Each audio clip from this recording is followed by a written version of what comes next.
नमस्कार दोस्तों, स्वागत है मेरे यूट्यूब चैनल पर। कक्षा 8 विषय गणित कार्यपत्रक नंबर 4 हल करेंगे। यानी कि हमारी जो कार्य पुस्तिका है उसका कार्यपत्रक नंबर 4 और नंबर 1, 2, 3 का वीडियो मैंने पहले ही बनाया हुआ है, वो ज़रूर देखना। और यहाँ चौथा कार्यपत्रक हम हल करते हैं, उसका प्रश्न नंबर 1। सबसे पहला प्रश्न है, नीचे दिए गए सवालों को हल करते हुए खाली डिब्बों में सही संख्याएं भरिए। हमें यहाँ पर अनुमान लगाना है कि सही यहाँ क्या आएगा। यहाँ 4 और 7 दिए हुए हैं, यहाँ जोड़ना है संख्याओं को, और ये है वो यहाँ हमारा जोड़ आ जाएगा। यानी कि जो भी हम योगफल है वो यहाँ लिख देंगे। तो हमें यहाँ पर जो खाली कॉलम है उस पर हमें अनुमान लगा करके उसको भरना है, कैलकुलेशन करके। तो सबसे पहले 4, 7 और 4 कितने होते हैं? 11 होते हैं। तो 11 का हमने 1 रख दिया और हासिल यहाँ 1 लगा दी। 8, 1, 9 हो गए। 9 को हम यहाँ पर खाली स्थान में हम क्या भरेंगे? 4 भरेंगे, ताकि 3 आ जाए। 3 पहले से लिए हुए हैं, ताकि 3 आ जाए। तो 9 और कितने जोड़े की 13 हो जाए, फिर हम यहाँ 3 लिख सकते हैं। तो हमने 4 यहाँ पर कॉलम में भर दिया है। तो इसलिए 4, 9 और 4 13 हो गए, यहाँ 3 आ गए हैं। और उसके बाद में हासिल 1 लग गई। 8, 8 और 6 है वो 14 होते हैं। यहाँ 4 दिए हुए हैं, तो ये हमारा कैलकुलेशन बराबर बैठ रहा है। तो वहाँ पर हमें ये दिया हुआ है, सॉरी, यहाँ दिया हुआ है। और उसी प्रकार से हमें यहाँ 14 हो गए, यहाँ हासिल 1 लग जाएगी। तो यहाँ हासिल 1, 4 और 2 6 हो जाएंगे। तो हमारा कैलकुलेशन है बराबर बैठ जाएगा। उसी प्रकार यहाँ खाली स्थान है, यहाँ पर 0 भर देंगे, यहाँ पर हम 8 भर देंगे और यहाँ 1 भर देंगे। तो ये भी हमारा कैलकुलेशन बराबर बैठ जाएगा। और यहाँ भी 1 भर देंगे, ये देख लेना। और उसी प्रकार से यहाँ भी हम योगफल है, यहाँ आ जाएगा। और इसका है वो, सबसे पहले यहाँ खाली कॉलम है, यहाँ 1 भर देंगे, यहाँ 0 भर देंगे और यहाँ पर हम 4 भर देंगे और यहाँ 6। नेक्स्ट है, नेक्स्ट में भी योग करना है यहाँ भी। और इसका यहाँ है वो 3 भर देंगे इस कॉलम में, और यहाँ 9 भर देंगे और ये हमारा कॉलम पूरा हो जाएगा। यहाँ घटाव करना है, तो यहाँ आ जाएगा 0, इसका कैलकुलेशन करेंगे। और यहाँ आ जाएगा 4, और इसी प्रकार यहाँ 7, यहाँ 7 इस कॉलम में, और इस प्रकार हमारी ये कॉलम पूरे हो जाएंगे। हम कैलकुलेशन करेंगे तो इस प्रकार से हो जाएगा। नेक्स्ट है, इस प्रकार से यहाँ घटाव हल कीजिए।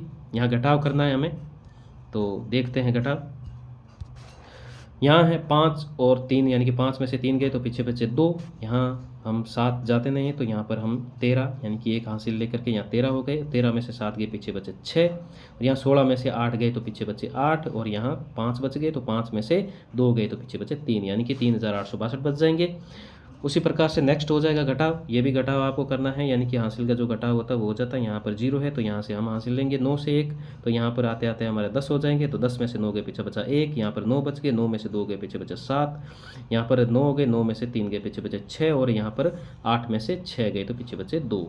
इसी प्रकार से ये हो जाएगा, और इसी प्रकार से ये घटाव हो जाएगा। यह घटाव करना है, बाकी लंबा चौड़ा यहाँ कुछ नहीं है। और यहाँ है वो योग करना है इसका, तो यहाँ इसका योग फल आ जाएगा।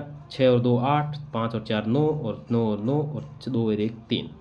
इसी प्रकार से इसको भी योग करना है। 9 और 1 10, हासिल 1, 4 2 6, और यहाँ 0, और यहाँ हो जाएगा 9।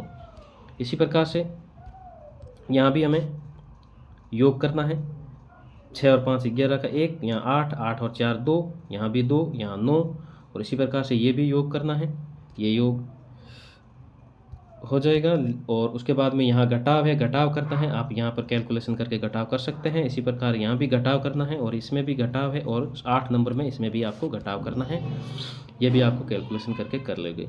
नेक्स्ट है, जोड़ कीजिए।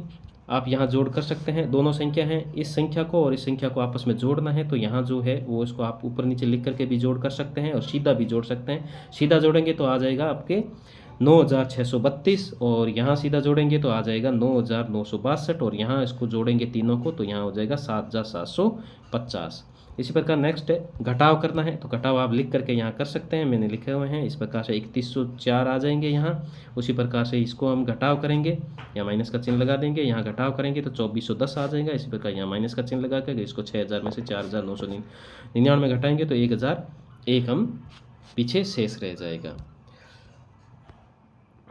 नेक्स्ट है कार्यपत्रक नंबर 5, कक्षा 8 गणित का, और कार्यपत्रक 5 में हो जाएगा। यानी कि यहाँ पर ये है, बोर्ड है एक दिया हुआ है, तो इसे बोर्ड के आधार पर हमें सवालों के जवाब देने हैं।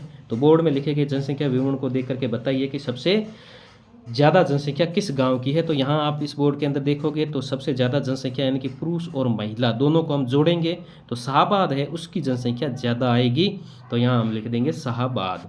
वैसे ही दूसरा सबसे कम जनसंख्या किस गांव की है, तो यहाँ पर हम शहरोल नबेटी जो गांव हैं ये यहाँ पर इस गांव की जनसंख्या सबसे कम है। और उसी प्रकार तीसरा, क्या किसी गांव में महिलाओं की संख्या पुरुषों से अधिक है, तो यहाँ नहीं है क्योंकि सबसे के अंदर पुरुष ज़्यादा है सब गांवों के अंदर और महिलाओं की संख्या उसकी तुलना में कम है। उसी प्रकार से नेक्स्ट है चौथा, ये भी इस के आधार पर हमें उत्तर देना है। यहाँ पर चौथा है कि समरानिया की जनसंख्या नटाई से कितनी अधिक है, तो यहाँ पर हम सबसे पहले यहाँ पुरुष और महिला यानी कि समरानिया के ये पुरुष और ये महिला इसका जोड़ कर देंगे और उसमें से हम घटा देंगे नटाई की जनसंख्या है वो घटा देंगे। नटाई में 980 पुरुष है और 919 ये है महिलाएं, तो इन दोनों को हम योग करके इसको हम घटाएंगे तो जो समरानिया है उसकी जनसंख्या है वो 1590 है, वो ज़्यादा आ जाएगा। कितने? 1590। उसी प्रकार से नेक्स्ट है शाहाबाद में पुरुषों की संख्या महिलाओं की संख्या में से कितनी अधिक है, तो यहाँ जो महिलाओं की शाहाबाद में जो 2254 यानी कि 2254 में से 1889 है वो घटाएंगे तो 365 है वो पुरुषों की संख्या है वो महिलाओं के मुकाबले ज़्यादा है।